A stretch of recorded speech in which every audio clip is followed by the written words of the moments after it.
Hello. Um, ako na hunahunaan isa ka pangutana sa ako kaugalingon na uno man na usahay makalaong ako na gitawag sa Siargao ang mga lumad na mobalik sa isla.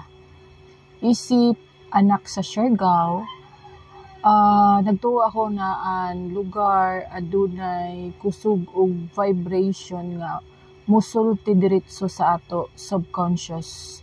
Ang Siargao dili res jalaman baybay, sanan bayud, sanan isa ka isla kundili usa ka pagkatao, usa ka tambay, usa ka espiho nga nagpauli kanato sa tinuod na ato kaugalingon.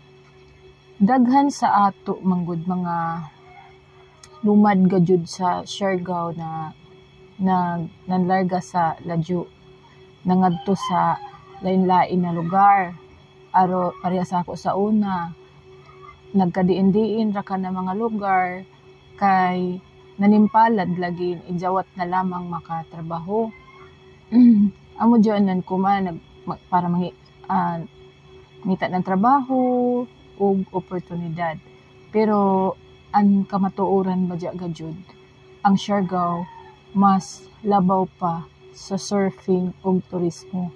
Ini usa ka buhi nga klasiha sa paglahutay, pagkabug-osanan, paghiusa sa ato tanan.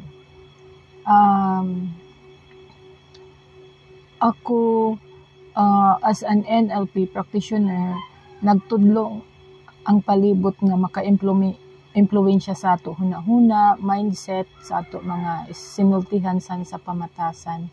Kay tawa raman sabta, dili ta perfect pero mas magana kun jay sab ato ma-apply sab nato ang ato nahibaw-an san ato ma-share based on experience.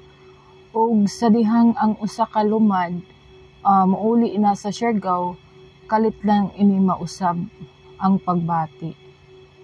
Mas layom na ang pagginhawa, mas aktibo ang senses ug kasing-kasing na makahinumdum gud kung uno ang pinaka-importante.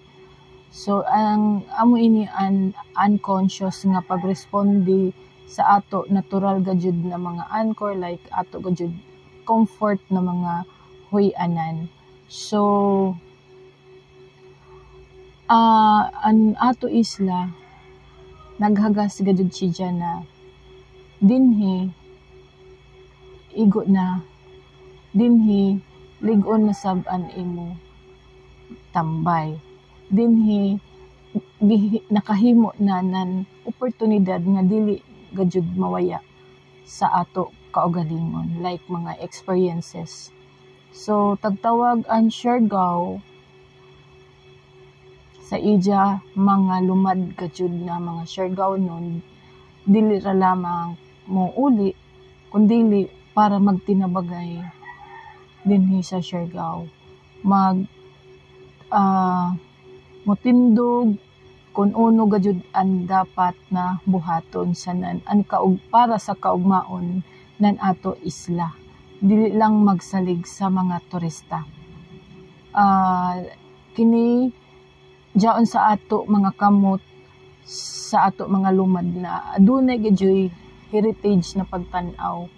So kung imo ini nabati, like joy mo mga idea na uno gajud maradyaw sa Siargao, dili ini aksidente.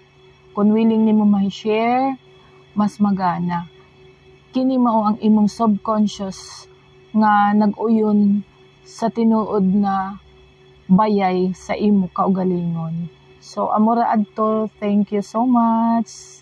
Si Rosely Dagsa ini, anak sa Siargao. Bye.